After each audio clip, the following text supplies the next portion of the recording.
for us.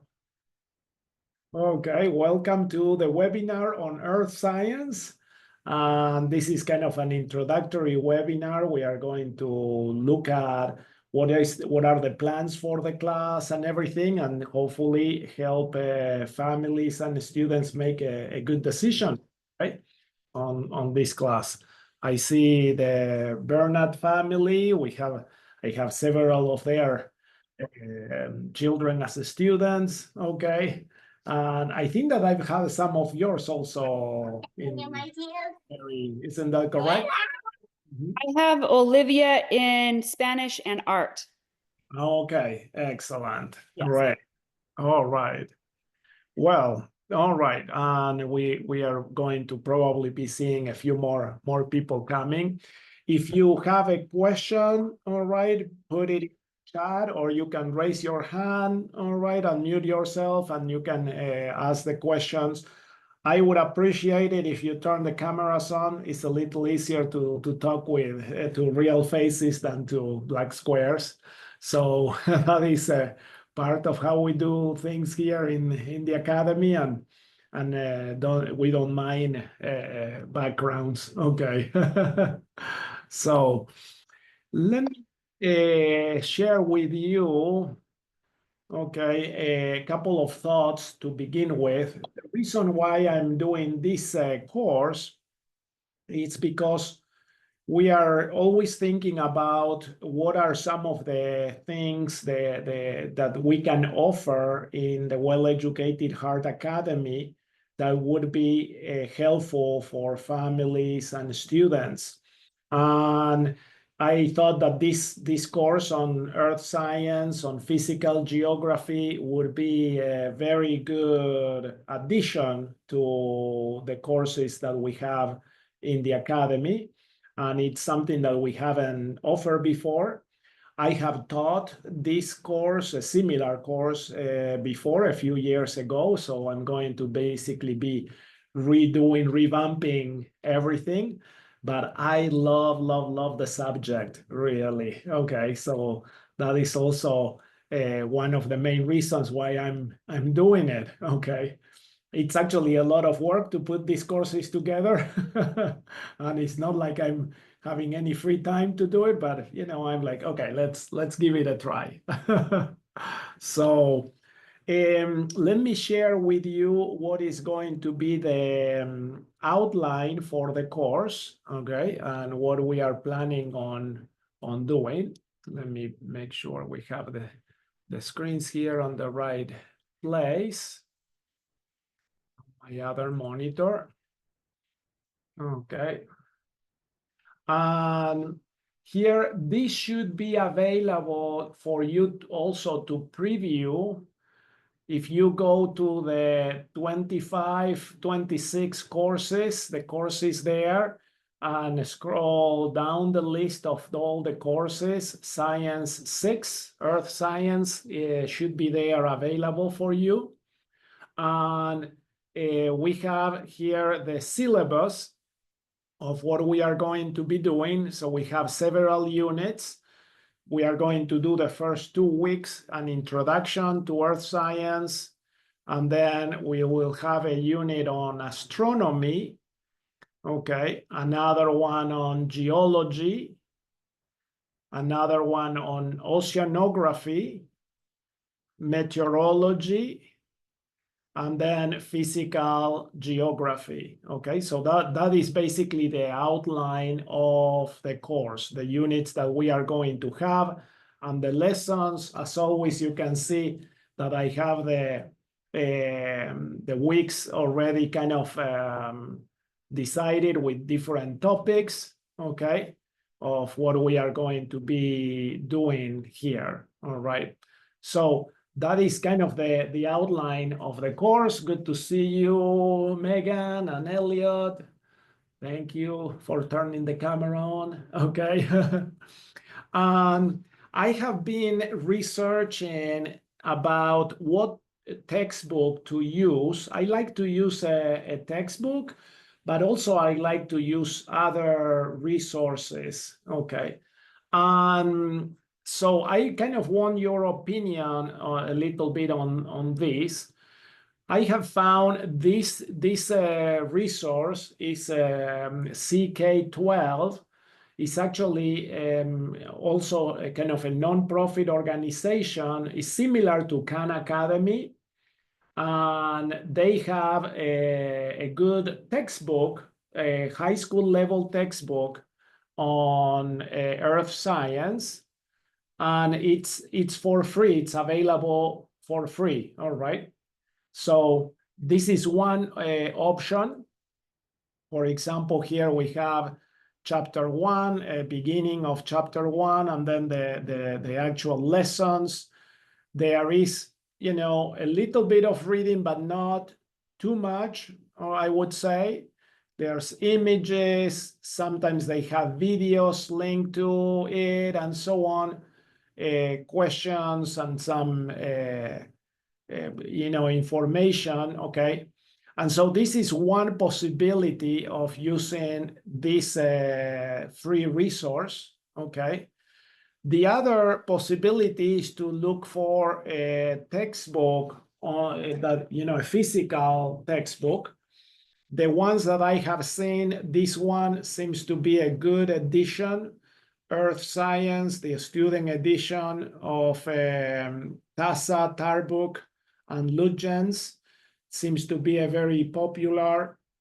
And this 2006 edition is not the latest edition, okay, of this book, but there are a lot of used books of this edition that are cheaper, okay? And so if we decide, you know, we can go either for a physical textbook, okay, like this, all right, or for an online textbook like this, all right.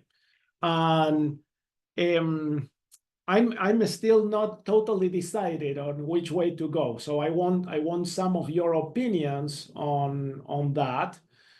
Having the textbook online makes it so it is free.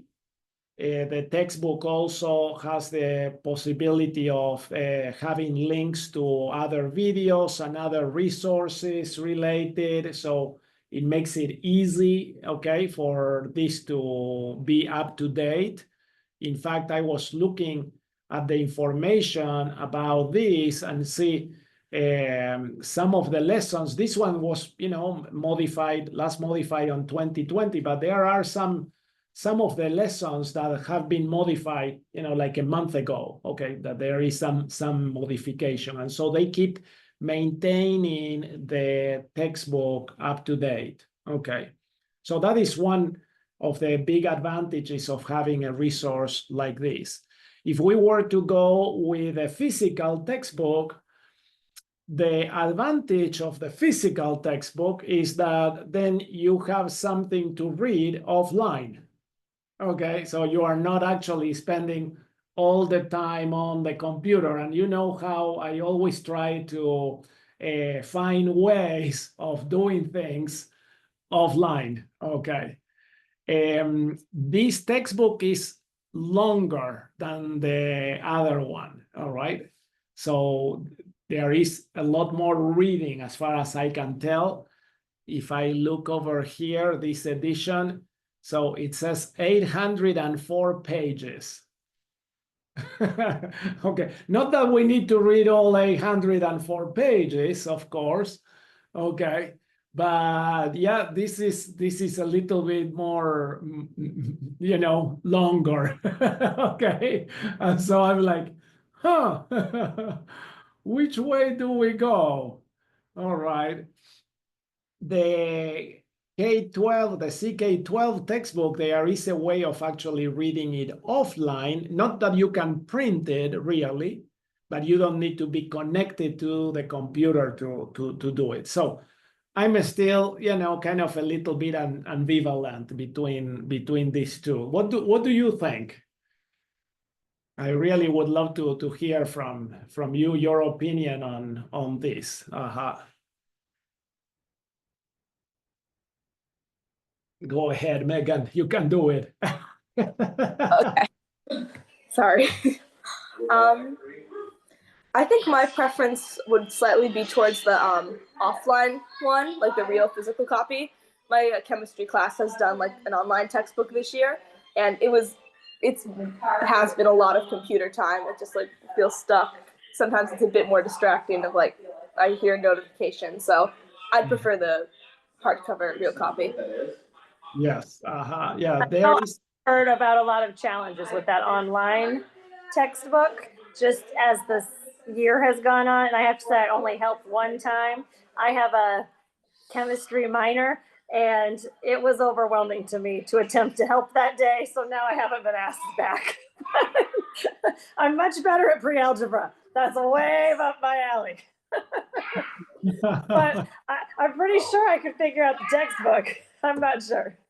I'm a little bit old-fashioned on that. Okay, there is a lot to say about having the physical textbook. It allows you to take it with you. You can read it in the car. You can read it at night. All right, and you are not all the time connected to the computer. Okay, so that is. Are nice. The links are nice, and those Yeah. videos are nice, but Yes. I know that you'd have those probably in the lesson as well. That's right. Yes, I can always extract the videos, and actually what I try to do is usually curate what are the best videos that I can find for the different topics. Okay, and so and that is always a continuous challenge. I actually love when students also suggest videos to add to the lessons. Megan has been a very good help to improve lessons that way. Okay, so yeah, I'm kind of leaning also towards that area. Okay, any other comments or opinions from other families here on that topic of textbook, whether online or offline? Mary? I can see advantages to both ways.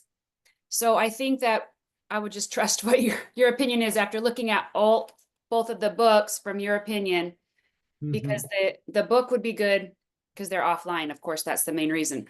But the computer is really good because, at least for me, when my daughter goes from room to room, she brings her computer. She can click it up real quick. I can bring it up on my computer. We both have it. That's been one of the benefits of another class she takes, is we can both be looking at the same page together instead of having to look over her shoulder. But that's right. I Yes. see advantages to both ways, so I couldn't choose either one. Yes, and so I have also lots of ideas for this earth science course. We are going to do lots of hands-on projects, okay? And one of the things that I want to do also a lot is map coloring, okay? So we are going to have maps that the students can print with the contour of the world and continents and so on. And then I'm going to be asking them to mark the maps, color them, identifying mountain ranges, rivers, okay, all different parts of the world. All right, and doing that also offline. So we are going to do a lot of that part that is going to be offline. And then we have also some kind of labs and projects that I'm going to invite the students to do, that in order to then to share with the class. All right, so there's going to be plenty of opportunity to doing it to have also offline projects and things to do, okay, in this class, especially in this class. I'm planning also on having the students do presentations throughout the year. This is something that I want to do different in biology and in the anatomy class, I have asked the students to prepare and do presentations kind of at the end of the school year. But I'm wondering if it would be okay to try to plan to have presentations by the students throughout the school year. Okay, so every week or every other week to have one of the students doing a presentation on the topic of the lesson. All right. It's a little risky because the last time that I tried to do this, what happened was that, you know, the students would sign up for the presentation and then they would be cold-footed or they would be unprepared, and then the day of the lesson would come and it's like, so you have the presentation ready, and they either didn't show up because they were, you know, ashamed to say I'm not prepared, or they were just not prepared. Okay. And so what shall I do? Right. Because I want the students to have more experience doing these presentations and presenting on the topic of the lessons, okay? Not just at the end of the school year, but yeah, it's that is kind of the risk. So any suggestions on that, on how to handle that? Megan, you have been our, you know, my most faithful student here, taking almost all my classes. So what's your opinion on that? I have noticed something actually like similar to your story in my chemistry class, where we've kind of done presentations throughout the year. Like people aren't as prepared. Like there've been a few good presentations, but then a lot of people are like, oh, I'm not ready this week, or like it was like easy, kind of like put together quickly. Mhm. So I know it's good making presentations. I would say just stick to the end of the school year, because like I guess it could be part of class flow, but I don't know. It has not worked out well for me this year. So Interesting. Yeah, interesting. So yeah, I'll probably need to talk with Mrs. Wilkinson on that and see what was her experience. But it seems that it was as traumatic as mine. Yeah, yeah. The problem with that was really that it took a lot more time and effort for me to schedule the students, to do the presentations, follow up with them and everything. And then most of the times I still had to be prepared to teach the class anyways. Okay. So it was like, okay, now, you know, and it probably puts also a lot more stress on the students. So I don't know. All right.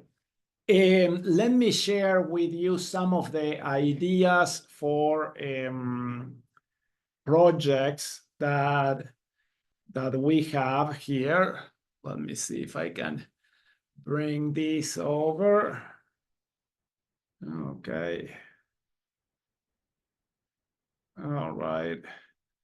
So let me see over here.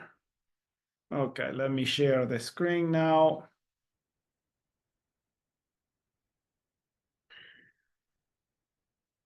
All right, so we are going to have, so we have a unit on astronomy. There's always, you know, a good project is to do a solar system scale model. And I would actually want to have the students the experience of actually building a real scale model. Okay. So most of the times, you know, students prepare something that is about this size, all right, thinking that they can fit the whole solar system in something this size, and they don't get a concept or an idea of the astronomical scale of things.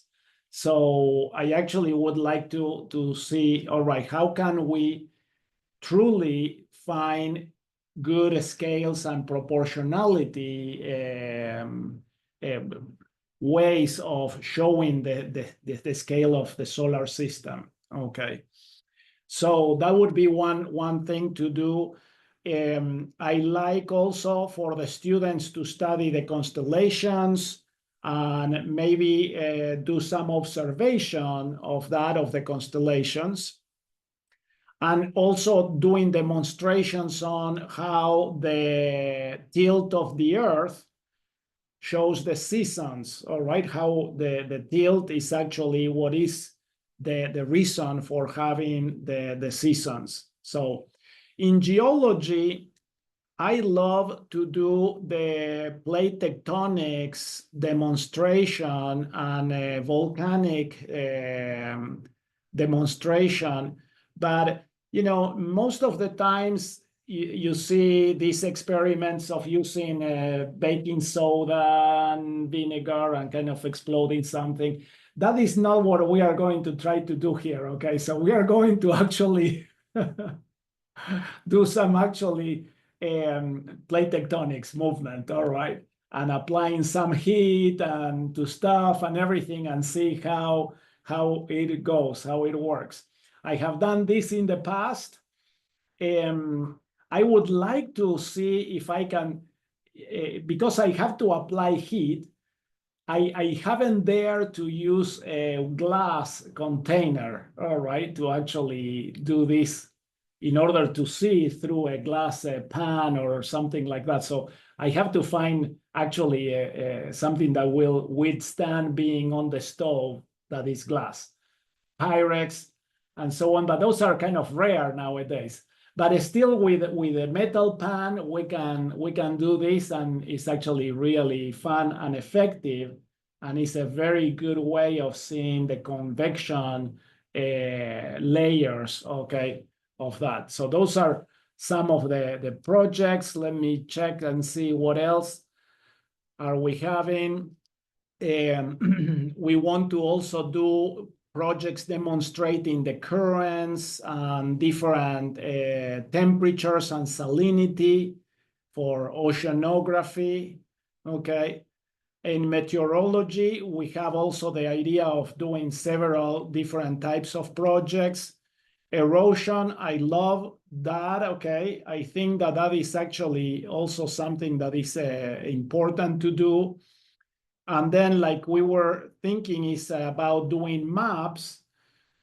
I would like to have the students do topographic maps, actual topographic maps of the location where they live, all right? So of the area where they are at, in order for them to understand that, and also to be able to see things at a good scale, okay? How to think of doing those things that way. All right. So those are some of the ideas that I have in mind. For sure, I'm going to come up with some other crazy things to do and to try. Some are going to work and some are going to flop, and we'll just roll with the punches, okay, as we go. But that is how we like it. Okay. I would love to find books besides the textbook, okay, on the topic. This is how I learned geography, all right? So when I was young, I love reading the books of Jules Verne. I don't know if you have heard this before, okay, for me, but Jules Verne was a French writer in the late 1800s. He is literally the father of science fiction. Okay. He wrote, among many books, 80 Days Around the World, 20,000 Leagues Under the Sea. He wrote From the Earth to the Moon, 5 Weeks on Air Balloon, several books that are just fascinating. Hector Servadak, okay. Have you read any of Jules Verne's books? Which ones have you read? Elliot, what have you read? Tell me. I can barely get Elliot to talk, so I'm excited to hear him.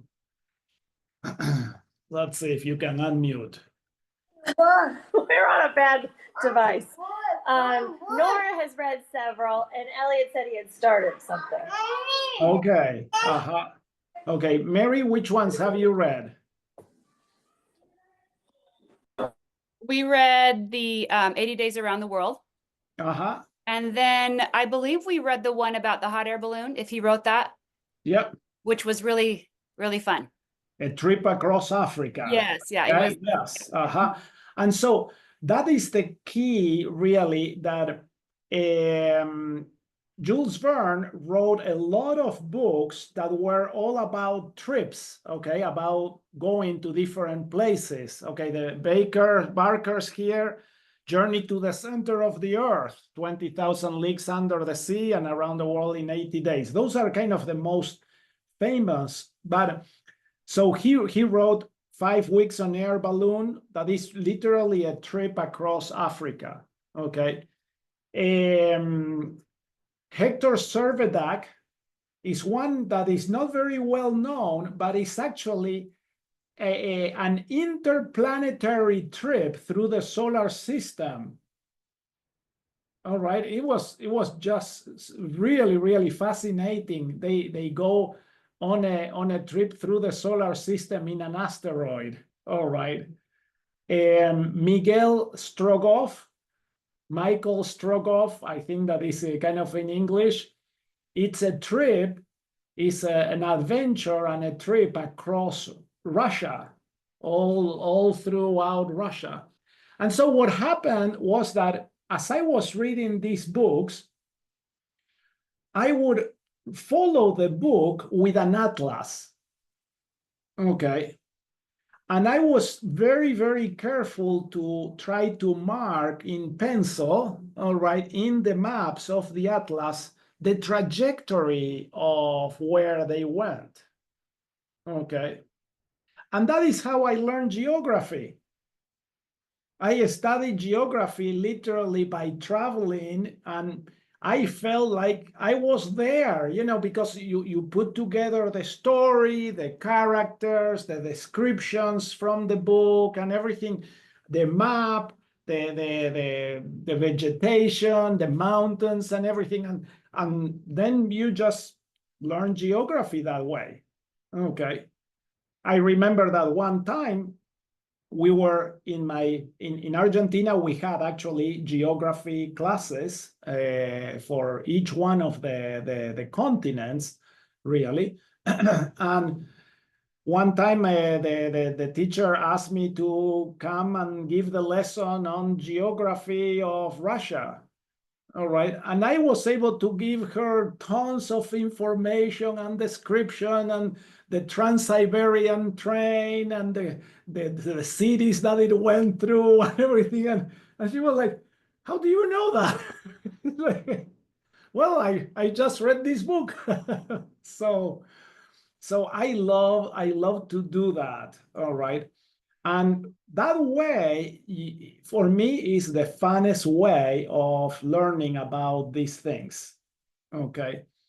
And so, you know, we may include and invite the students to read some of these books with that idea in mind.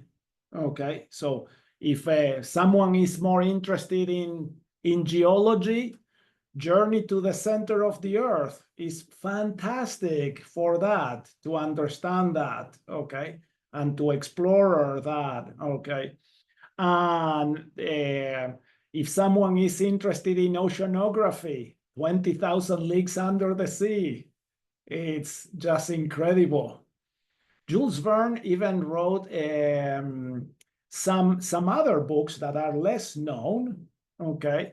but they are also fascinating in the travels and everything.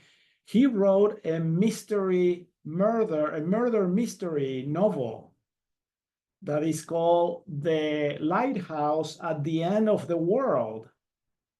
Okay. And it's about the lighthouse that is in the State Islands, that is on the tip of South America. So I don't know if you can figure out, but in the tip of South America, let's go and take a look at that. Okay, let's see. So let's go. Google Earth. Okay. Just this will take a second, but this is my, I just love this. I didn't have this resource before. This is for me like a candy store. Okay. I had to do this always with an atlas. All right. But this island here, okay, is called Isla de los Estados, State Island. It's part of Argentina. It's at the tip, okay, of Argentina. And right here, there is a lighthouse right at this point, okay? And Jules Verne, he traveled around the world, similar to Charles Darwin. He had the opportunity to travel around the world, and he visited several of these places, and he wrote a book about the lighthouse that is in here. Somewhere in here, they have the lighthouse in Isla de los Estados. Okay, and it's really a fascinating novel, but there are other authors that have written incredible books. Like now I'm reading with my son South, that is the story of Shackleton's trip of the Endurance. Okay, Shackleton was one of the Antarctic explorers, and in 1914 he embarked on an exploration, and the goal was to come here to Antarctica, land over here, and cross Antarctica by foot. Okay, so to go across the Antarctic continent. All right, and the book is about that adventure. It didn't turn out exactly right, okay, but it is still a fascinating book and a way of understanding the geography of the place and how things work and everything. So I'm going to give the students different opportunities to read the book that they want, and then probably put a presentation together on that, on the things that they are learning and reading from that. Okay, but the deal is really that the most important part of reading these books is really to follow with the map. Okay, so you really get introduced to the ideas and everything, but you have to actually then be able to pinpoint where they are at and where they go and so on. Okay, so lots of different things to do and to learn about this fascinating topic. Okay, I'm a total nerd about it. All right. Okay, I also just to elevate a little bit more the nerdiness of the whole thing. Okay, one of my favorite sports is sailing. Okay, and I'm stuck here in Utah in the middle of the desert. Not very many opportunities to go sailing, so I have to do some virtual sailing and follow up sailing races. But one of the races that I enjoy following is called the Volvo Ocean Race. Okay, so I think that now they just call it the Ocean Race. Okay, so let's see, 2026, we are going to have the Ocean Race. Okay, is set to launch in 2026. All right, and this is an around the world race where the different teams have different stages where they race around the world in these sailboats, no engines, no support. Okay, they just run around the world. In this one, they do it in stages. But one of the fun things about it is that whenever they do these races, there is also a software that is kind of the virtual regatta that you can actually have a sailboat and do the race virtually.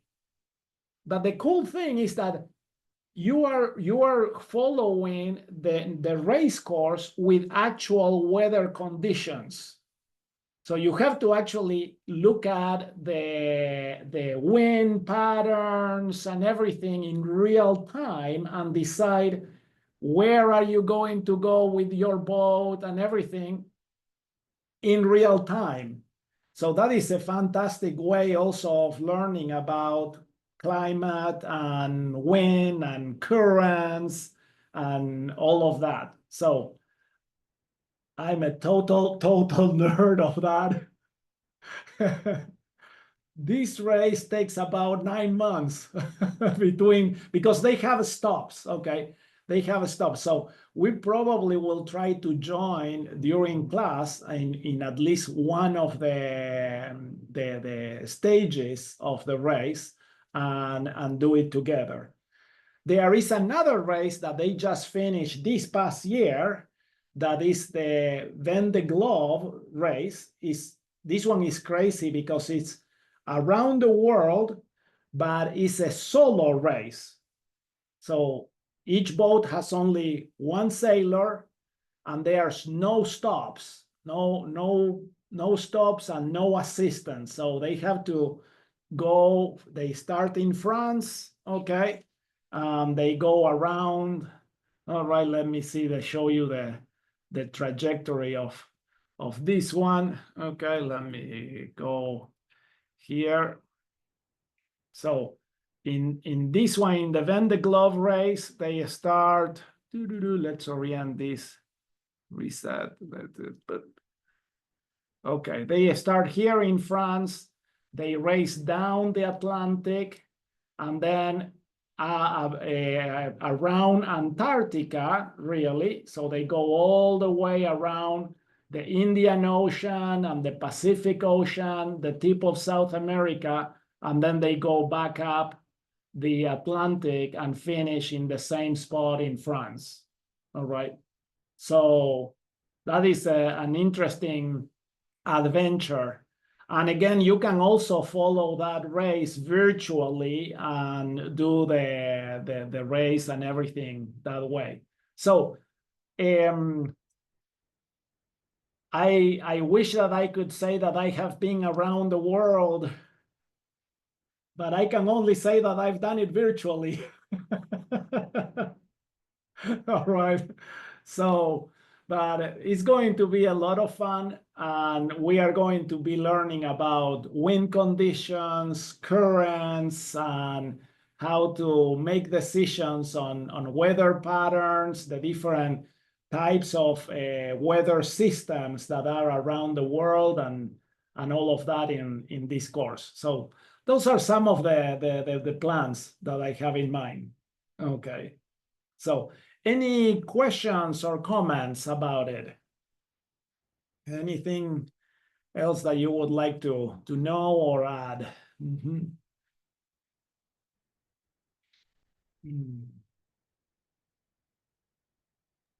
Okay. I think it sounds exciting because the more hands-on you can get, even virtually, the more it sticks. And especially I like your integration of the stories, because I find my kids will remember years. Oh, I remember that book, because they can like it to a character or an event. So I like that approach. Yeah. I appreciate it. Yeah. That's right. So that is kind of what we are going to focus is. So I'm going to have a list of different books that the students can choose from, and then as you know, they can pick one or two to read during the course of the year. And the whole idea will be for them to learn about the geography of that place or wherever they go in with the book, and be able to then do a presentation or something where they share what they have learned with others. Okay, so that is kind of the whole idea. And Jules Verne really is because of that, I have such a fond memories of reading his books.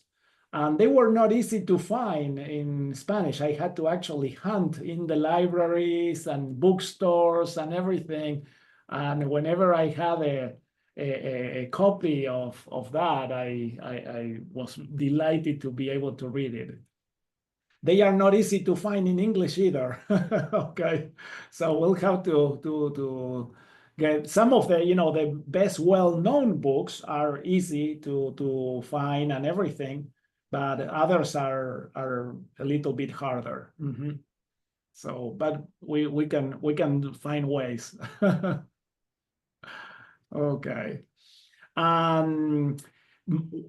Another of my favorite books that probably you have already read is the one on now I'm drawing a blank on the name. Carry On, Mr. Bowditch. Okay. All right. Fantastic book.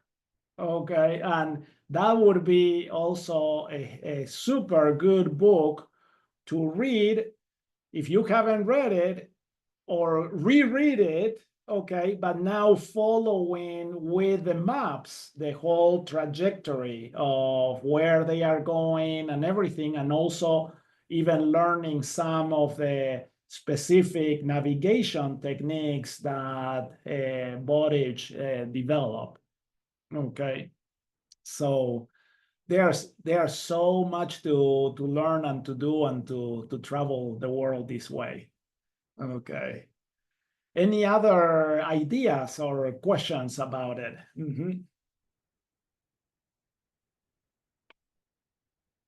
After we read Carry On, Mr. Bowditch, my wife gave me for Father's Day his book, Bowditch, okay, the American Practical Navigator. I'm not here now at my house, but I have it in my bookshelf, and it's a really big book, okay, and it's the book that he wrote, and is a required reading and required book to have in every American Navy vessel.